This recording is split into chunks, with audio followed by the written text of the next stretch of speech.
created music, he orchestrated this potent tool primarily for his praise and worship. God is the author of music. Music is for worshiping and praising God.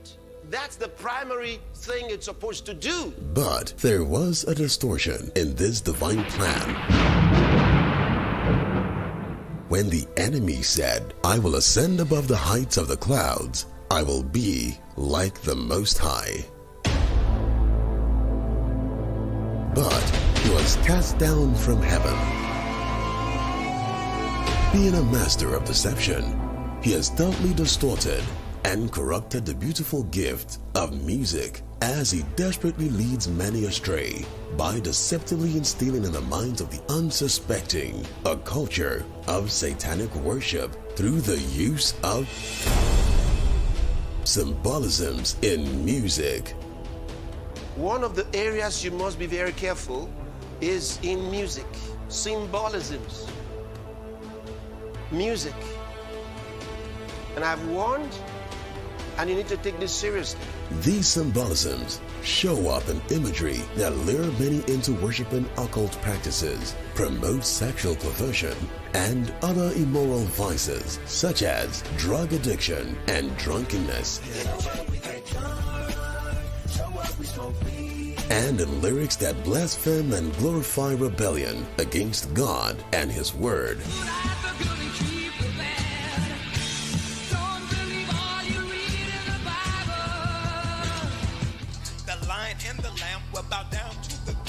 And that is Jesus bowing down to the goat. Once again, goats are unbelievers, or at worst, Satan or the Baphomet. And even if it did mean greatest of all time, it makes no sense to have Jesus bowing down to himself. Unwittingly, the young and unsuspecting rave about these and idolize the bearers of these demonic depictions. When it comes to music and dance, they're connected to your emotions, directly connected to your soul. And that's what Satan wants. He wants to make connection with your soul.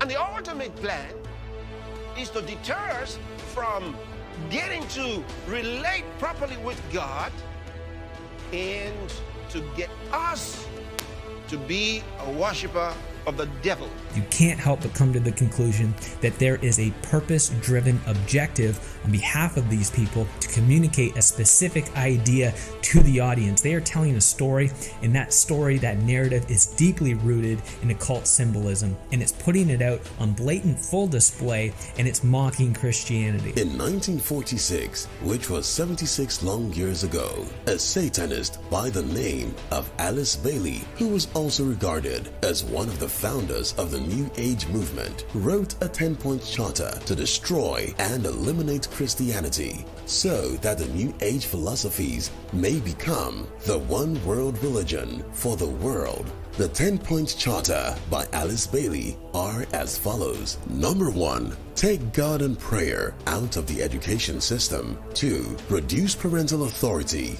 over the children. 3, destroy the Judeo-Christian family structure or the traditional Christian family structure. 4, if sex is free, then make abortion legal and make it easy. 5, make divorce easy and legal. Free people from the concept of marriage for life. 6, make homosexuality an alternative lifestyle. The base art, make it run mad. 8, use media to promote and change mindsets. 9, create an interfaith movement. Number 10, get governments to make all these laws and get the church to endorse these changes. Unknown to many, music and arts have been exploited as major tools for driving this sinister agenda for several years. Tragically, some of these things have crept into the Church of Jesus Christ. Music that is not of God. I say it's very dangerous to go into some kind of music that is basically worldly, not known to be Christian, and then we want to Christianize it. How worldly should we get to win the world? How worldly should we be? to win the world. How far should we go to get their attention? We have to be like them to do so? That is a confession of your spiritual bankruptcy. Because if you were full of the Spirit, just think the very thought of it. If the apostles said, you see, we have to be like the Pharisees to win them. That's not what Paul was saying when he talked about being like a Jew. That's not what he meant. But we don't have to now be like them. We don't have to have their music for them to listen to our music. We don't have to dance like them for them to think like we're dancing for God. I believe that if you love God, then you wouldn't be a friend of the world. And I was a friend of the world. And I listened to different rappers. All these different rappers, not thinking about the lyrics of what they were saying, bro. And so because of that, when I've heard nothing but lustful actions towards women, my parents and the Bible teaches you to respect women and wait towards marriage, but because I was listening to that music, guys, I was more prone to actually have sex before marriage, you know what I mean? Because you have to realize that our subconscious mind holds 95% of our brain, bro. A lot of people don't get that. So not only their conscious thoughts now, it's going into their subconscious. The guy is sleeping and is dreaming things he should not be dreaming of. Music, particularly among adolescents, is a very powerful motivator of behavior. It wasn't so long ago that an entire war was turned on the basis of youth music with Vietnam. And music was really central to the counterculture and the culture that rose up and said, we're not going to take this anymore.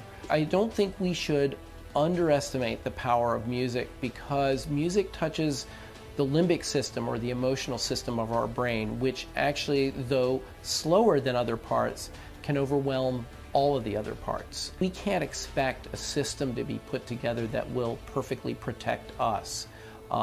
We need to protect ourselves. We need to be aware that these media change us and affect us.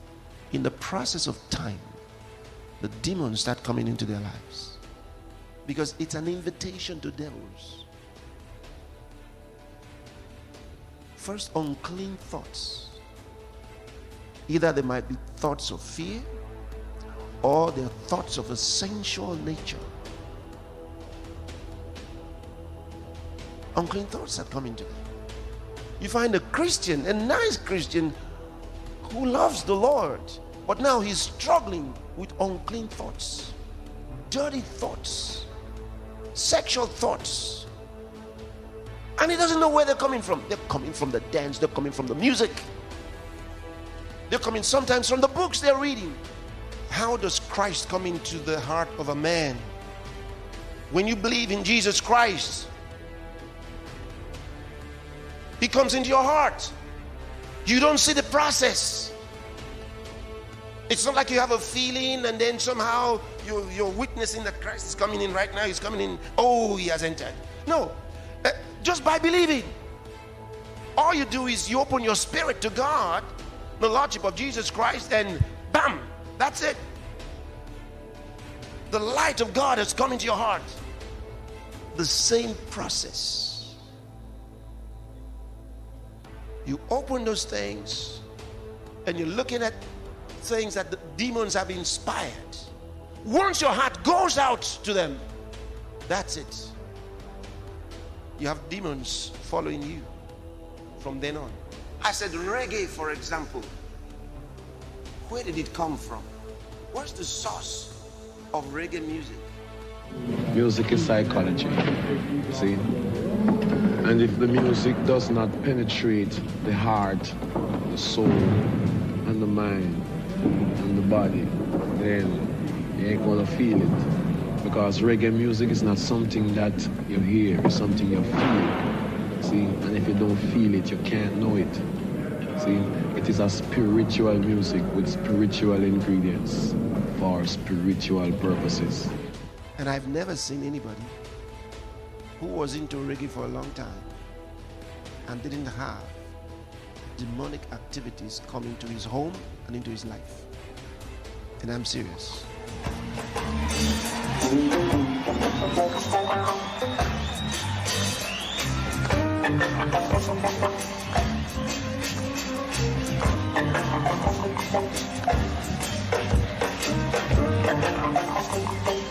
So don't deceive yourself.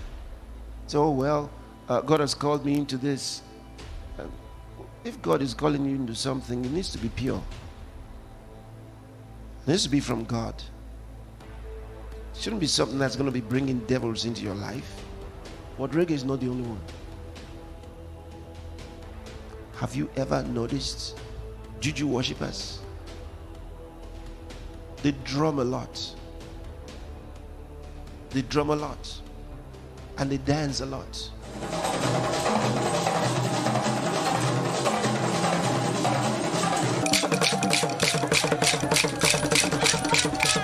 A lot of the dancing steps that people get from the world, a lot of them are to demons.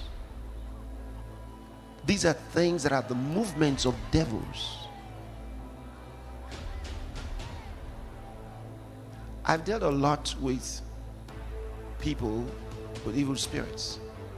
Some of you may have been in some meetings where we're doing those things. The moment I start addressing the evil spirit, you see some, they start dancing. And the guy or the girl is not in control. They go like this. How many of you have seen them? And you think they're going to fall. They can bend in an awkward way and still be standing. Why? Because it's not them, it's the evil spirit. And they're twisting themselves in some funny way. If you began to drum for them, they will show you their dance. The same dance that they do at the shrines.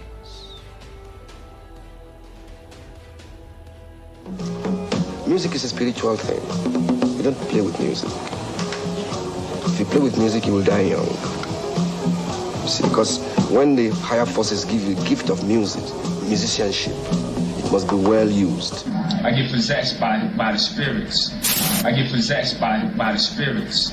Right before I performed, I raised my hands up, and it was kind of the first time I felt something else come into me. Felt something else come into me. And so I sold my soul to the devil.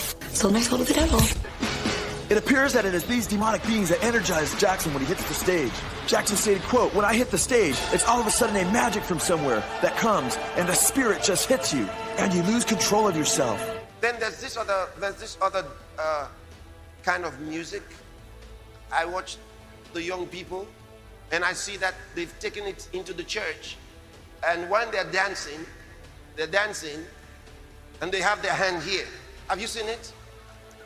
Have you seen it? Very stupid dance. Very stupid dance. Very offensive dance. And they've carried it from the world and brought it into church. The reason I'm telling you this is about symbolisms. There are dances that people have and they're doing them in churches, but these dances are demonic. They're inspired by demons. And they're being danced in churches by so-called musical leaders and music, whatever they call themselves. What's actually happening is these are offerings and libations that are being offered to Satan through symbolisms. And demons thrive on these offerings. You have to understand. You have to understand. Demons feed on worship. So desperate is the adversary in this quest that he also seeks to lure, deceive, and culture innocent children into offering satanic worship from an early age by infusing subliminal messages and symbolisms in music and films targeted at children. Satan's not an evil guy. He wants you to learn and question why. He wants you to have fun and be yourself. And by the way, there is no hell. Science is important, so we understand the world. Satan looks for truth. Let's help him, boys and girls. Satan's not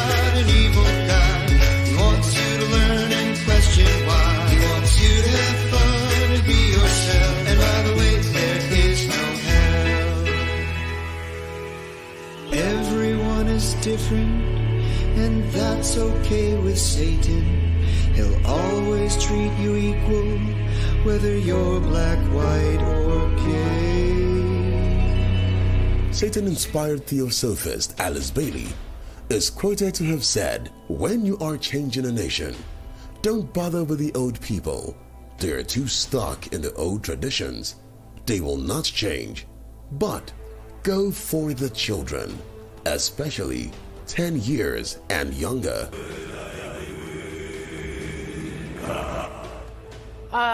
Does this look wholesome to you? This video alone could freak out parents, but the Satanic Temple is trying to reach students by getting into elementary schools nationwide. The group says it's an alternative to a Christian-based after-school program.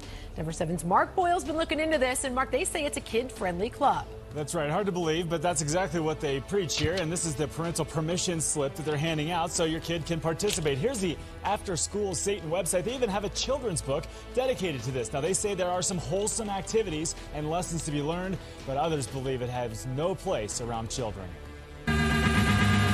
It could turn into one hellish extracurricular activity. That is, if the Satanic Temple has its way. We're not actually talking about Satan and Satanism because we have no interest in converting. It's just that in our religion, science and reason is what is the most valued. We do not believe in an actual devil. In our clubs, we do not do any sort of rituals or devil worshiping or any kind of sacrificing of goats, all the scary things that are kind of made up in people's heads. We simply, where kids can be kids, where they can interact with other children. But there is obviously a lot of concern here. Some, like Liberty Counsel founder Matt Staver, say the club is nothing more than a bunch of atheists trying to fight back against Christian-based after-school programs. This particular so-called Satanist club is not wanting to be there to express a viewpoint. They're wanting to disrupt the process. I want to say that everybody's entitled to their beliefs. However, I feel like that's just a little odd. They already took, God out of schools, but now they're going to allow Satan in. It's just crazy. We're disconnecting Satan and his works from the nations, from the cities. We're disconnecting him. And he cannot proceed. He cannot proceed with his acts. He cannot proceed.